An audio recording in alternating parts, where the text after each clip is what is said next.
안녕하세요. 옛 이야기입니다. 오늘도 와주셔서 감사합니다. 옛 이야기 채널은 사연 읽어주는 남녀 채널에서 지금은 삭제되어 들을 수 없는 21년도에 소개해드린 사연 중 베스트 사연만 뽑아서 들려드리는 채널입니다. 구독과 좋아요 부탁드리며 그럼 오늘의 사연 바로 소개해드리겠습니다.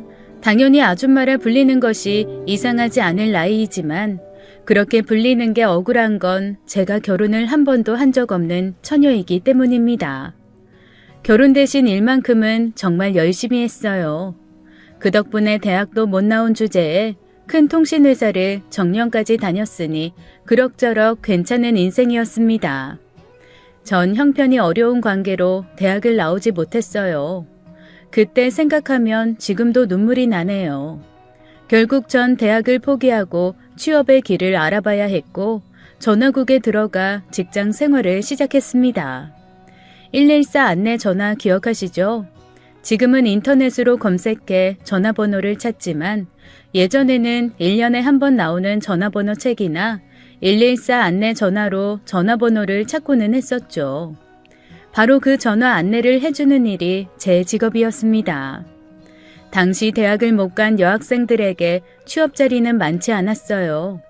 작은 회사의 격리나 비서 일을 하거나 그것도 아님 공장 같은 곳에서 여공으로 일하는 게 고작이었죠. 다행히 대학 못 간 절 안타까워하던 담임 선생님이 저에게 취직 자리를 알아봐 줬어요. 대학 못 갔다고 인생 끝난 거 아니다. 대신 좋은데 취직하면 안 되겠니? 그러면서 소개시켜준 데가 바로 전화국이었어요. 대학은 가지 못했지만 신분이 보장되는 안정적인 직업에 나중에 시집갈 때도 남들에게 꿀리지 않는 직업이라시면서 저에게 적극적으로 추천해 주셨죠. 그렇게 선생님 덕분에 들어간 전화국이 굴지의 통신회사가 되면서 팔자에 없는 대기업 직장인 생활을 한 셈이니 당시 제 팔을 붙들고 억지로 전화국으로 끌고 갔던 그 선생님의 성견지명이 옳았던 거죠. 다만 한 가지는 틀리셨네요. 전화국에 들어가면 시집도 잘 갈 거라는 말이요. 전 평생 바깥으로 돌며 엄마를 고생시키는 아버지를 보고 자랐어요. 바람을 피우다 들키고도 뭐가 그렇게 떳떳한지 엄마가 공장에서 힘들게 번 돈을 들고 새살림 차린 여자에게 가는 모습을 본 게 한두 번이 아니었으니까요. 그러다 보니 엄마처럼 살 바에는 아예 결혼을 하지 않겠다는 결심을 은연중에 하며 산 것 같아요. 누군가와의 만남을 시작하면 그와의 행복한 미래를 꿈꾸기보다는 그가 나를 배신하면 어떡하지라는 부정적 생각을 먼저 하고 그만큼 마음을 주고 제 곁을 허락하는데 인색했던 거죠. 평생을 혼자로 사는 것이 외로운 건 사실이지만 자녀 교육이나 남편 뒷바라지에 새는 돈이 없으니 차곡차곡 돈을 모으기는 좋았습니다. 그러다 보니 요새 다들 어려워한다는 집장만도 이미 오래전에 해뒀고요. 이제 은퇴도 했으니 남은 여생을 즐기기만 하면 된다고 생각했어요. 하지만 신은 저에게 또 한 번의 시련을 준비하셨더군요. 죽음의 그림자가 찾아왔던 거죠. 5년 전 신장 기능에 문제가 있다는 판정을 받고 투석을 받으며 버텼지만 이젠 신장 이식 외에는 방법이 없다고 하더군요. 더 이상 투석으로 버티시는 건 무리예요. 이제 이식밖에 방법이 없습니다. 이식요? 네, 신장, 그러니까 콩팥 이식이요. 다른 장기에 비해선 그래도 신장 이식은 용이한 편이에요. 심장 같은 장기는 도너, 그러니까 뇌사 상태에 기증자가 있어야 이식이 가능하지만 신장은 2개잖아요. 기증자가 마음만 먹으면 하나는 얼마든지 줄 수가 있죠. 자식분이나 형제자매 중에 부탁을 해보세요. 난감했어요. 의사는 가족에게 부탁하면 쉽게 신장 하나 정도는 얻을 것처럼 말했지만 결혼을 하지 않고 형제도 없는 제게는 그 가족이라는 게 결코 쉬운 단어가 아니었으니까요. 제가 결혼을 하지 않아서 자식이 없어요. 형제 자매도 없는 외동이고요. 제 말에 의사는 난감한 표정을 짓더군요. 보통 신장 이식은 가족들에게 공여받는 경우가 대부분이에요. 혈액형이 같고 유전적 형질도 비슷해 거부 반응이 일어날 확률이 적기 때문이기도 하지만 자신의 멀쩡한 신장을 모르는 사람에게 떼어준다는 게 쉬운 일은 아니잖아요. 그나마 형제자매, 부모 자식 같은 가까운 가족 정도는 되어야 자신의 오장육부를 떼어내는 희생을 감수하는 거겠죠. 하지만 그것도 딱 2촌까지지요. 3촌이나 4촌만 되어도 이런 일은 부탁조차 하기 어려운 겁니다. 제게 가족이라는 기억은 16살 어린 시절로 끝이 났어요. 그 여자 때문이었죠. 그 여자는 돌아가신 엄마의 하나뿐인 동생, 막내 이모였습니다. 이모가 둘도 아닌데 왜 그랬는지 모르겠지만 전 그 여자를 막내 이모라고 불렀습니다. 아마 저랑 나이차가 그리 많이 나지 않았기 때문에 그런 것 같아요. 막내 이모는 나랑 13살밖에 차이가 나지 않았습니다. 나이차는 적었지만 이모는 어린 시절 내 엄마 같은 사람이었죠. 생계를 위해 가발 공장에서 늦게까지 일을 해야 했던 엄마 대신 이모는 나에게 밥을 해주고 놀아주고 졸리면 업어주는 그런 사람이었습니다. 제 인생에서의 첫 기억은 이모의 등에 엎인 채 맡던 그녀의 풋풋한 머리 냄새였을 정도였으니까요. 엄마가 집에 들어오셔도 전 이모 옆에 더 붙어 있으려고 했죠. 그럼 이모가 엄마 눈치를 보면서 말했어요. 네 엄마한테 가라 가스나야. 그 말을 하며 이모가 제 이마에 살짝 꿀밤을 때리면 전 삐져서 이모에게 눈을 흘기며 엄마 품으로 가고는 했죠. 이모는 못 배운 사람이었어요. 찢어지게 가난한 집에서 크는 바람에 엄마와 이모는 둘 다 배움이 짧았습니다. 그래도 혼자 한글이라도 뗀 엄마와 달리 이모는 한글조차 배우지 못했어요. 아기 때는 몰랐는데 저도 머리가 좀 커지고 나니 이모가 어딘가 모자란 사람이라는 걸 알게 됐어요. 20살이 넘은 다 큰 처녀가 되어서도 이모는 항상 나랑 내 동네 친구들과 어울렸습니다. 같이 고무줄도 하고 소꿉놀이도 하고 이모는 그렇게 잘하지 않는 사람이었어요. 하지만 난 이모 같지 않았습니다. 학교에 한글을 배우고 책을 읽으며 세상을 배워나갔죠. 그렇게 전 천진한 아이에서 영악한 소녀가 되어갔어요. 그러다 보니 어느 순간부터 나보다 나이도 많으면서 한글도 모르는 이모가 창피하더군요. 고무줄 안 할래? 싫다. 내 숙제해야 된다. 숙제 언제 끝나는데? 숙제 때문이 아니었습니다. 남들한테 바보라고 놀림받는 이모랑 같이 노는 게 창피했던 거죠. 제가 놀아주지 않자 처음엔 서운해하던 이모는 이제 저보다 더 어린 동네 아이들과 어울리기 시작했어요. 그런 이모가 서운하기보단 전 오히려 편했습니다. 그리고 이런 일도 있었어요. 이모, 밥 먹었나? 아니, 뭐 하느라 여태 밥도 안 먹었는데. 쌀이 없다. 컵라면 있다 아이가. 그거 끓여 먹어라. 그건 어떻게 먹는데? 엄마가 물만 부으면 된다 했잖아. 3분 기다리라고. 며칠 전에 엄마가 새로 나온 라면이라며 컵라면이라는 걸 사오셨습니다. 끓는 물만 붓고 3분만 기다리면 먹을 수 있는 당시로는 정말 새로운 음식이었죠. 야근 때문에 늦게 들어오는 엄마가 저희들 배고플 때 끓여 먹으라고 사둔 컵라면을 이모에게 먹으라고 말하고는 전 숙제를 했어요. 그렇게 1시간쯤 지난 나 방을 나와 보니 식탁 위에 이모가 컵라면 용기를 두고 앉아있더군요. 여태 안 먹고 뭐하노? 이게 안 끓는다. 뭔 소리인지 하는 생각에 컵라면 뚜껑을 열어보니 용기 안에다 끓는 물이 아니라 찬물을 부어넣고는 물이 끓기를 기다리고 있는 거였어요. 전 화가 났습니다. 한글도 모르고 눈치도 없고 겨우 12살밖에 안 된 나에게 보살핌을 받아야 할 이모가 이유 없이 미웠던 겁니다. 그냥 그녀가 같이 있으면 나도 바보가 될 것 같은 그런 기분이었어요.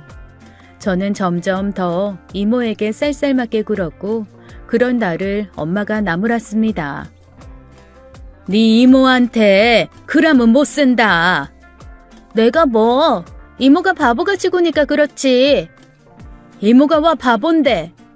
글도 모르고 라면도 못 끓이고 요새도 얼레들하고만 놀락하고. 아이고 요 가스나 좀 컸다고 뭔 유세를. 네 어릴 때 이모가 키웠다. 니들 밥 주고 지켜주고 같이 놀아준 게 다 이모다.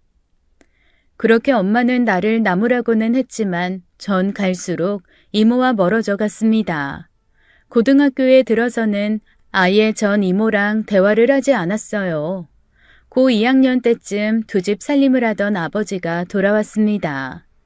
같이 살던 여자와 대판 싸우고 나왔다면서 이제 우리 집에서 산다고 하시더군요. 전 그런 아버지가 당연히 싫었지만 엄마는 아버지를 내치지 못하셨어요. 1년에 몇 번 집에 오지도 않고 오는 이유도 그저 엄마가 번 돈이나 빼가려는 것을 뻔히 알면서도 항상 당하며 사는 엄마가 안타까워 아버지에게 대들었지만 그때마다 전 아버지에게 무서운 매질만 당하고는 했습니다. 그렇게 맞을 때마다 어떻게 사람이 자기 딸을, 그것도 하나뿐인 딸을 이렇게 때릴 수 있을까 하는 생각도 들었죠. 그때 나를 감싸며 나를 보호하려 누군가가 뛰어들었어요. 바로 이모였습니다. 그러자 아버지가 기가 찬다는 듯 말을 했어요. 이것들이 쌍으로 내가 와 이 집구석에 겨들어오기 싫은 줄 아나. 저 둘 때문이다. 더러운 것들. 하시던 말이 가슴에 사무칩니다. 나랑 이모가 뭐라고. 도대체 우리가 뭘 그렇게 잘못했다고 그런 생각을 하시는지 차라리 집을 나가버릴까라는 생각까지 들더군요. 그리고 얼마 후 정말 아버지는 우리 둘 중 한 사람을 내보낼 생각을 하셨습니다. 이모를 한 남자에게 시집 보내기로 하셨던 거죠. 상대는 읍내에서 두부집을 하는 50살이 넘는 호랍이었습니다. 나이도 많고 재취자리지만 흠은 얘도 만만치 않다. 이 결혼만 잘 되면 갸도 우리도 팔자 피는 기다. 조금 모자라기는 하지만 얼굴과 심성 많은 고운 이모를 그 호랍이는 꽤나 오래 마음에 두고 있었고 돌아온 아버지에게 부탁을 했다는군요. 혼사만 성사되면 아버지에게 자기가 하는 두부 공장의 일자리까지 준다는 말에 아버지는 결혼을 일사천리로 밀어붙였죠. 하지만 평소 자기 의견을 제대로 표현하지 못하던 이모가 완강히 거부했어요. 아무리 반푼이어도 그런 늙은이 각시가 되고 싶지는 않았던 거겠죠. 엄마도 이모 편을 들었어요. 아무리 그래도 다 큰 애가 둘 딸린 호래비한테 보내는 건 아입니다. 제가 거기 가서 뭐 난방을 차지하겠습니까? 그냥 부엌대기로 가라는 긴데 내 눈에 흙이 들어와도 그렇게는 못합니다. 그래서 안 보내면 어디까지 얘를 책임질락 하는데? 네 이번에 얘 안 보내면 내랑 완전히 끝이다. 결국 엄마의 반대에도 아버지는 이모의 결혼 날짜까지 잡았습니다. 전 그냥 시끄러운 게 싫었어요. 이모가 노인네한테 시집 가는 게 안 되긴 했지만 그렇다고 계속 우리 집에 사는 것도 과연 이모에게 좋은 일인가 하는 생각도 들었고요. 드디어 이모 혼례식 올리기 전날이 되었죠. 밤에 잠을 자고 있는데 누군가 문을 열고 들어왔어요. 이모였습니다. 여전히 이모하고 말하는 게 불편한 나는 그냥 조용히 자는 채를 했죠. 그걸 아는지 모르는지 이모는 절 조용히 안아줬어요. 이모에게서는 어릴 적 제가 처음 느꼈던 그 풋풋한 머리 냄새가 났습니다. 그 냄새가 좋았는지 전 그렇게 깊이 잠이 들었죠. 다음 날 깨어보니 집안이 난리가 났더군요. 이모가 사라진 겁니다. 그것도 결혼을 시키는 조건으로 아버지가 두부집 사장에게 받은 지참금 1,000만 원을 몰래 가지고요. 평소 글도 모르고 셈도 흐린 이모가 할 수 있는 일이 아니었어요. 그만큼 그 결혼이 싫었던 거겠죠. 아버지는 난리가 났어요. 혼자 어그러진 것도 어그러진 거지만 이모가 훔쳐간 돈을 갚아야 하는 사태까지 생기자 눈이 뒤집히더군요. 그리고는 이모가 갈 만한 곳을 알아보기 시작했어요. 수소문 끝에 이모가 서울에 있는 먼 친척집에 가 있다는 이야기를 듣자마자 엄마에게 얘기하시더군요. 그 집 알제? 그리고는 싫다는 엄마를 끌다시피 해서 차에 태우더군요. 밤도 깊었고 비가 많이 오니 내일 떠나자는 엄마의 애원도 듣지 않았어요. 와, 네 그가시나 도망갈 시간 벌어줄락하나. 잔말 말고 타라. 당장. 그렇게 빗속을 떠난 아버지와 엄마는 다신 돌아오지 못하셨습니다. 빗길에 미끄러진 아버지의 봉고차가 전복되면서 두 분 모두 세상을 떠나고 마신 거죠. 그렇게 저는 16살 어린 나이에 고아가 되고 말았습니다. 쓸쓸한 장례식장을 홀로 지키고 있는데 이모가 오더군요. 그녀는 미안하다며 우리 엄마의 영정을 끌어안고 한없이 울었습니다. 하지만 전 그런 이모가 가증스러웠어요. 제 어린 마음에는 이모는 내 부모를 죽인 사람이었으니까요. 이모가 아버지의 말대로 결혼을 했다면, 그날 그 돈을 훔쳐 도망가지만 않았다면 우리 엄마와 아버지는 죽지 않았을 거라는 생각에서였죠. 장례식이 끝나고 저와 같이 살겠다는 이모에게 전 매몰차게 말했습니다. 니는 이제 내 이모 아니다. 그렇게 말하며 이모와의 모진 인연을 끊어버렸죠. 이모는 못 간다며 내게 매달렸지만 아버지가 이모 때문에 죽었다고 생각한 유일한 친척인 작은 아버지도 그런 이모를 끝내 쫓아냈습니다. 그때부터 전 제 힘으로 살았어요. 작은 아버지도 넉넉한 형편이 아니고 그쪽에 손을 벌릴 수도 없었으니까요. 혼자 살아가야 하는 인생이 되면 독해지더군요. 대학을 갈 형편은 아니지만 좋은 곳에 취직하기 위해 열심히 공부를 했죠. 그 덕분에 선생님의 추천으로 전화국에 취직도 할 수 있었던 거예요. 회사에 들어가서도 악착같이 일했습니다. 그러다 보니 홍기를 놓쳤고 지금에 이른 거죠. 사람의 운명이 다 그렇다지만 참으로 가혹하다는 생각이 들더군요. 평균 수명은 점점 늘어 이제 70에 죽는 사람에게도 요절이라는 말을 붙이며 안타까워하는 상황에서 60도 안 된 나이에 죽음에 직면하게 된 겁니다. 찾지 않던 신을 찾아 기도를 해보기도 했고 악에 바쳐 하늘의 원망을 토해보기도 했지만 그걸로 제 운명이 뒤바뀌지는 않았어요. 로빈 윌리엄스라는 배우를 아시나요? 할리우드에 알아주는 코미디 배우로 시작했지만 연기력을 인정받아 여러 차례 아카데미상 후보에 오른 위대한 배우였죠. 죽은 시인의 사회, 굿모닝 베트남, 굿윌 헌팅에서 그의 연기는 정말 최고였어요. 그런 그가 어떻게 생을 마감한 줄 아세요? 저와 비슷한 나이에 스스로 목숨을 끊었습니다. 자신이 치매에 걸렸다는 사실을 의사에게 전해 듣고는 기억을 잃은 채 비참하게 죽어갈 자신을 생각하니 차라리 스스로 자신의 생을 마무리하는 게 자신의 존엄성을 지키는 것이라 생각했다는군요. 의사의 판정을 듣고 저도 로빈 윌리엄스와 똑같은 생각을 했어요. 마땅한 가족이 없는 마당에 홀로 요양병원 병실에 누워 죽을 날을 새고 있고 싶지도 않았거든요. 그래, 이제 그만 끝내자. 사는 거 어려웠잖아. 혹시 알아? 죽고 나면 정말 편안해질지. 마음을 정한 전 오랫동안 병원을 돌아다니며 수면제를 조금씩 모았어요. 그리고는 최대한 많은 수면제를 입에 털어 넣었습니다. 혹시 이러고도 죽지 않을까봐 번개탄도 피워놓았고요. 하지만 제 뜻대로 되지 않았어요. 아파트 밖으로 연기가 새어나가는 바람에 위층에서 119로 신고를 했고 제가 숨이 끊어지기 전에 구급대원이 들이닥쳐 응급조치를 취하고 병원으로 이송해 저를 살려냈으니까요. 우습죠. 그냥 놔둬도 얼마 남지도 않은 생명을 살리기 위해 구급대원과 의사들은 뭐하러 그리 힘든 노력을 했을까요? 깨어나자마자 원망하듯 의사에게 말했어요. 헛수고하셨네요. 어차피 곧 죽을 텐데. 사실 그 의사와 구급대원분이 무슨 잘못이 있어요. 사람을 살리는 게 그분들의 일인데. 그만큼 전 생에 대한 눈꽃만큼의 의지도 남아있지 않았어요. 그렇게 병실에 누워있는데 그가 저를 찾아왔습니다. 어떻게 여길? 네가 며칠 전에 메시지 보냈었잖아. 그날 제가 메시지를 그에게 보냈었다는군요. 왜 그랬을까요?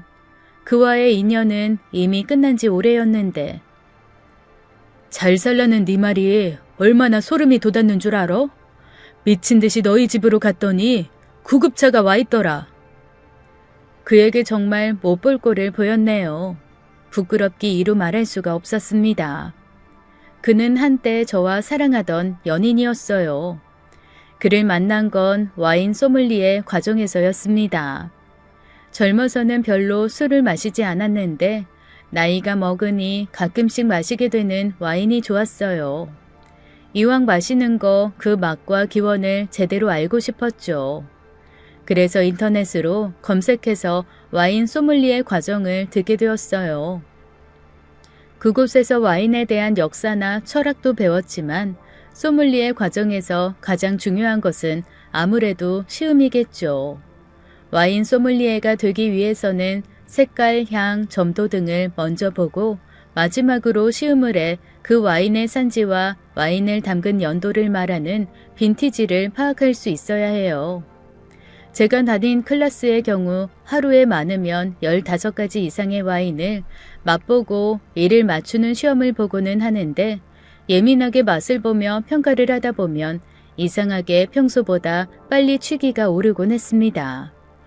그걸 익히 아는 선생님은 그래서 수강생들에게 술을 삼키지 말고 뱉으라고 했죠. 하지만 전 그게 잘 안 되더라고요.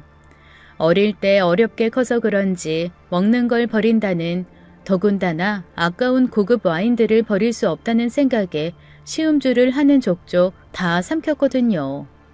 그런 저랑 똑같이 모든 술을 받아먹는 사람이 있었어요. 바로 그 남자였죠. 그 남자는 취기가 오른 듯 얼굴에 홍조까지 띄우고는 저에게 말했습니다. 진짜 잘 드시네요. 잘 먹는 게 아니라 아까워서요. 저둔데 저 지금 죽겠어요.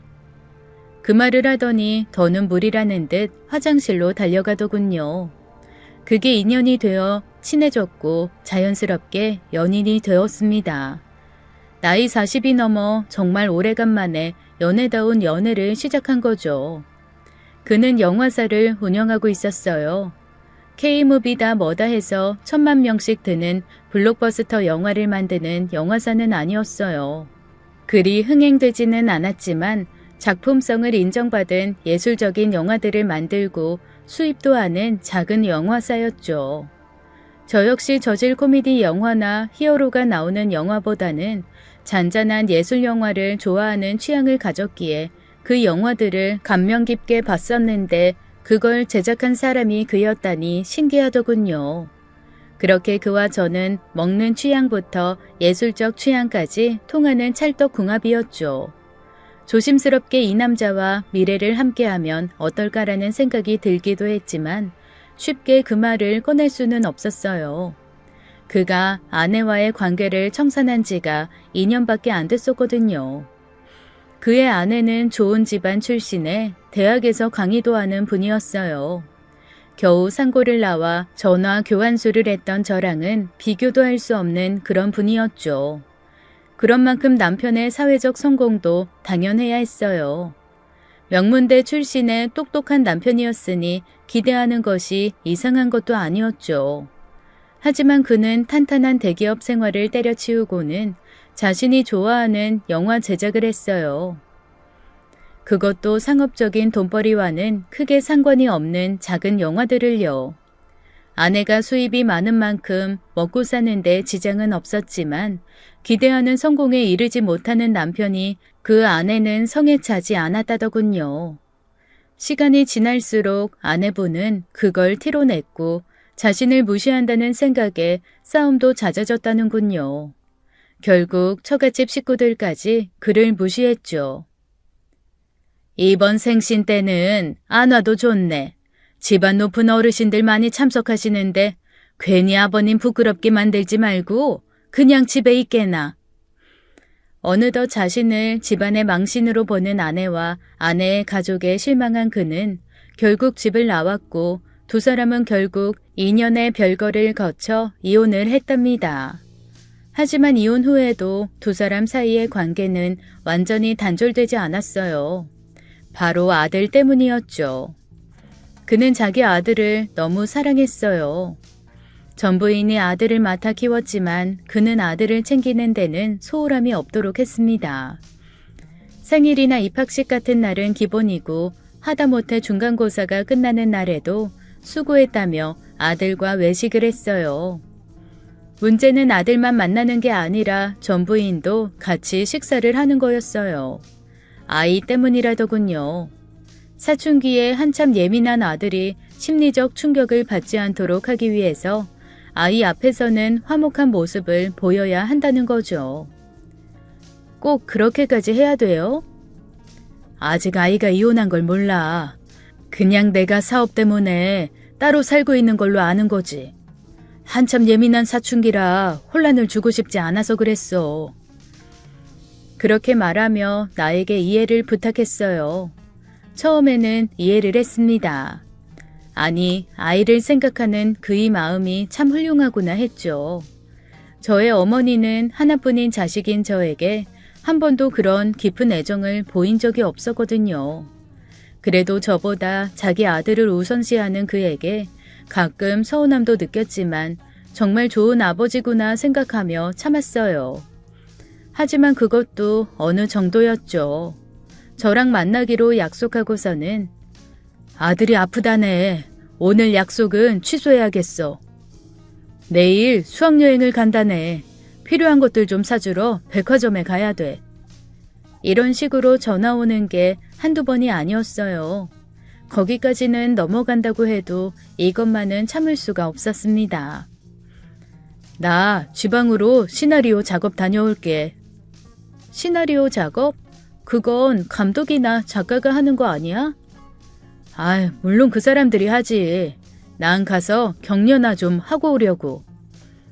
황금 같은 주말 연휴 그와 함께 여행이라도 가려 했는데 이렇게 말하더군요. 그래? 그럼 가야지. 가서 격려도 많이 하고. 이번 시나리오 그렇지 않아도 재밌더라. 그치? 이번엔 상업적으로도 신경 많이 썼거든. 응, 기대되던데 잘해봐. 전 그렇게 그 일을 보내줬어요. 주말에 할 일이 없어진 전 모처럼 책이나 사읽을까 하는 마음에 강남의 한 대형 서점에 갔습니다. 그런데 어머, 안녕하세요. 누구지? 하며 고개를 돌려보니 그이와 함께 일을 하고 있는 시나리오 여자 작가였어요. 가끔 함께 모여 식사도 하고 하던 분이라 안면이 있는 사이였죠. 작가님, 안녕하세요. 그런데 왜 여기에? 네? 오늘 시나리오 워크숍 가는 거 아니었어요? 아니요, 그런 적 없는데. 뻔했어요. 그가 거짓말하고 누구를 만났는지. 주말이 지나고 돌아온 그를 다그쳤어요. 아이랑 같이 여행 갔었어. 방학인데 따로 놀아주지도 못해서. 둘만 갔어? 저기 그게 둘만 갔냐고. 미안해. 그의 여행에는 헤어진 전 부인도 함께 했던 거예요. 그것만은 참을 수가 없었습니다. 아이 때문에 전 부인을 만나는 것까지는 어쩔 수 없다고 하지만 여행까지 같이 가는 건 저를 무시하는 처사라는 생각이 들었어요.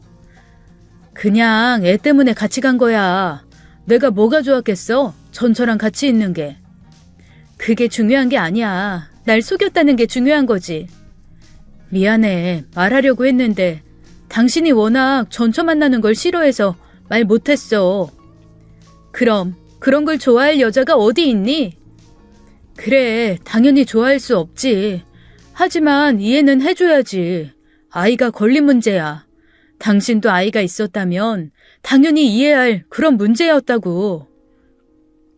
결혼도 하지 않고 아이도 없어서 이해를 못한다는 식의 그의 매도에 결국 전 폭발했습니다. 내가 이해심이 없다고? 난 당신의 아들한테 잘하는 거 정말 기특하게 생각했어. 부모에게 큰 사랑 받지 못하고 자란 내 입장에서 당신이 하려는 자식 사랑 응원해줬다고. 그런 내가 이해심이 부족하다고? 당신 여자라고 생각은 하는 거야? 당연하지. 내가 당신을 얼마나 사랑하는 줄 모르겠어? 그렇게 날 사랑한다면서 왜 당신 카톡에는 당신 가족 사진뿐이지? 그의 카톡 대문에는 사진들이 여러 장 걸려 있었는데 모두 자신의 가족들 사진이었어요. 특히 사진관에서 찍은 가족 사진 속 아내를 바라보며 웃는 사진을 볼 때마다 전 서글퍼지고는 했죠. 당신 카톡에 올린 가족 사진 볼 때마다 무슨 생각이 드는 줄 알아?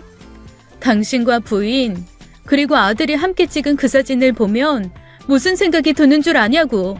난 그냥 저 남자의 숨겨진 파트너구나. 이래서 이혼한 남자는 만나지 말아야 하는구나. 그런 비참한 생각이 든다고.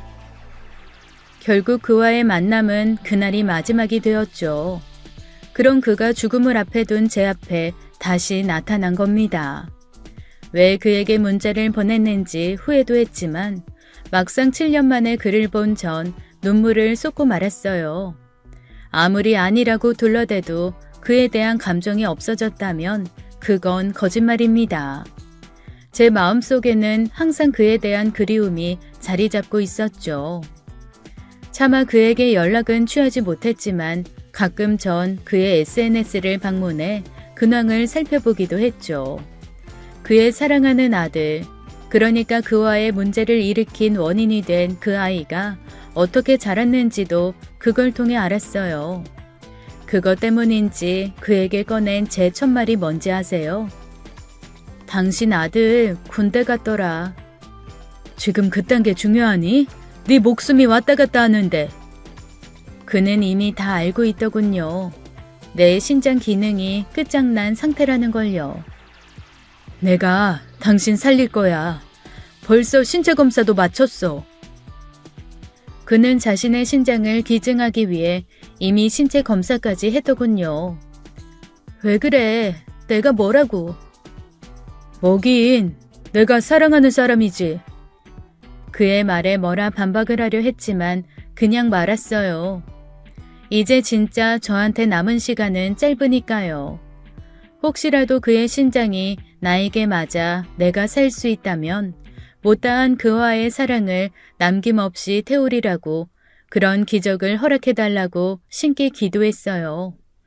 하지만 여전히 잔인한 신은 저에게 그런 행운을 허락하지 않더군요. 그의 신장은 저에게 적합하지가 않았어요. 미안해. 괜찮아. 그냥 당신이 신경 써준 것만으로도 고마웠어. 아니, 내가 안 된다고 포기하지 마. 기증자 찾을 수 있어. 그는 포기하지 않았어요. 나를 살리기 위해 어떻게든 기증자를 찾기 위해 노력했습니다. 하지만 제가 미리 말씀드렸듯 자신의 장기를 아무 이유 없이 남에게 내어줄 사람은 흔하지 않아요. 나 몰래 내 배다른 동생들에게 연락도 취한 모양이에요. 하지만 서로 왕래 없이 살아온 지 수십 년인 그들이 제게 피 같은 장기를 줄 리는 없잖아요. 결국 그는 공중 화장실에 장기 매매라고 적힌 곳에 전화를 하기도 했지요. 중국으로 가면 장기를 구할 수 있다며 브로커가 나서기도 한 모양이지만 결국 사기꾼이었어요. 이제 그만하자. 그냥 나랑 어디 여행이나 가주면 안 될까? 네, 그 말에 그가 눈물을 흘리더군요. 항상 강인하고 감정을 잘 보이지 않는 그의 눈물을 보니 이제 그조차도 저의 죽음을 받아들인다는 게 된 것 같더군요. 정말로 인생을 마무리할 때가 됐다고 느꼈어요. 그래도 그와 마지막을 함께할 수 있는 시간이 남아있다는 것이 그나마 다행이라 생각을 했죠. 따뜻한 곳에 가고 싶었어요. 남해안이나 제주도 같은 곳이요. 한참 추울 때였거든요. 적어도 쓸쓸한 느낌이 드는 그런 곳은 가고 싶지 않았어요. 그런데 그의 차가 향한 곳은 북동쪽이었습니다. 어딜 가는 거야? 강릉. 강릉? 강릉은 왜 가? 따뜻한 곳에 가고 싶다고 했잖아. 강릉에 갔다가 남쪽으로 가면 되잖아. 들릴 곳이 있어서 그래. 뭔가 분명히 있는 것 같은데 그 이상 그는 말하지 않았어요. 막상 강릉 바다에 도착해보니 그곳 바다는 눈부시게 아름답더군요. 저희는 강릉 카페 골목에 있는 한 작은 카페로 들어갔어요. 커피 볶는 냄새가 은은하고 좋았지만 그곳에 있는 다른 카페들과 비교하자면 규모도 작고 경치도 딱히 훌륭한 곳은 아니었습니다. 여행 광이라 좋은 곳이라면 전국적으로 빠삭한 그가 여기로 온 이유가 궁금했어요. 그때 한 은발의 여인이 찻잔을 들고 저에게 오더군요. 바로 막내 이모였어요. 세월이 흐르고 많이 늙었지만 그 사람은 제 이모가 분명했어요. 막내 이모를 보자마자 전 자리를 박차고 일어났습니다. 그런 제 손을 그가 잡더군요. 가지마. 그는 이곳에 내 이모가 있다는 걸 알고 온 거였어요. 전 그에게 이모 얘기를 한 적도 없었는데 어떻게든 날 살리려던 그가 내 호적까지 뒤져서 내 배다른 동생들과 이모의 거처까지 찾아냈던 거죠. 하지만 전 제 가족을 파탄낸 이모의 도움을 받을 생각이 전혀 없었어요. 이거 나 이 여자랑 할 말 없으니까. 네 그냥 있으면 죽는다며. 그게 무슨 상관인데요. 상관이 있다. 니는 내 딸이니까. 갑작스러운 막내 이모의 말에 전 그 자리에 굳어버리고 말았어요. 이모가 내 엄마라니 그게 무슨. 더군다나 이모와 나의 나이 차이는 겨우 13살이었습니다.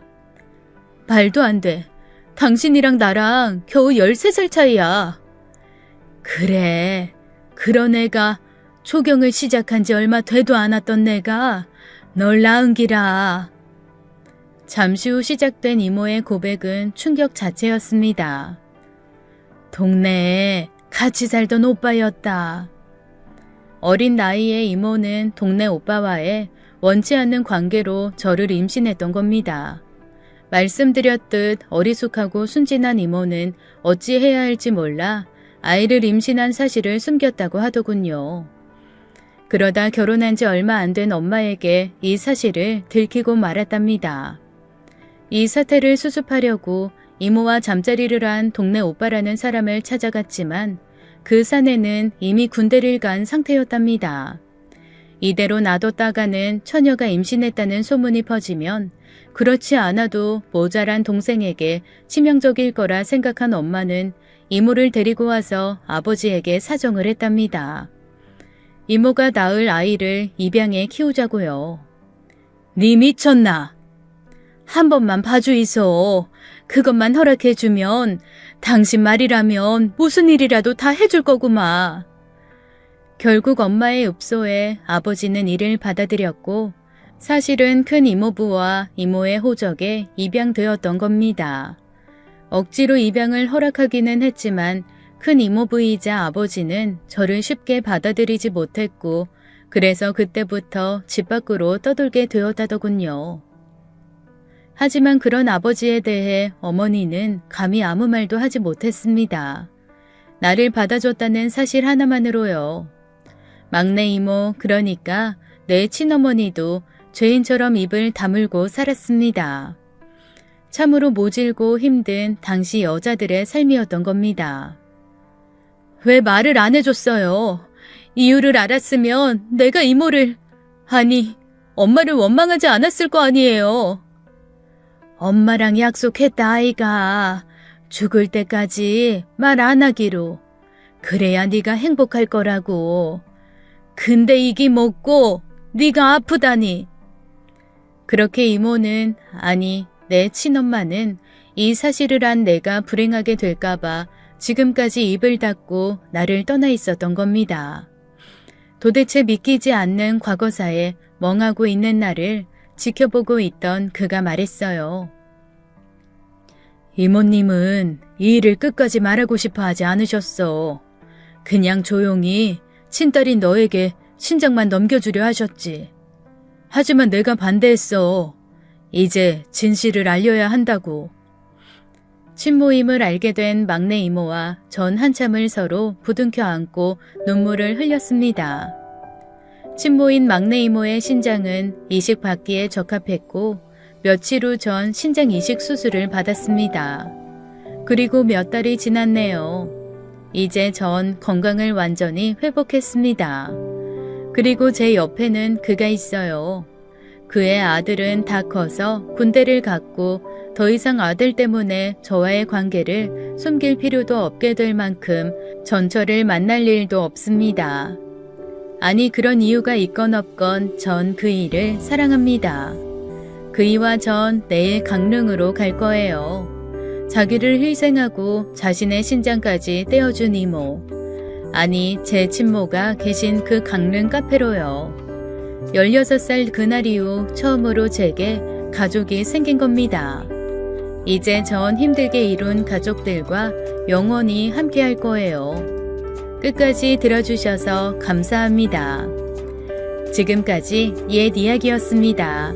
끝까지 시청해주신 여러분 감사드리며 저희는 다음 사연으로 돌아올게요. 감사합니다.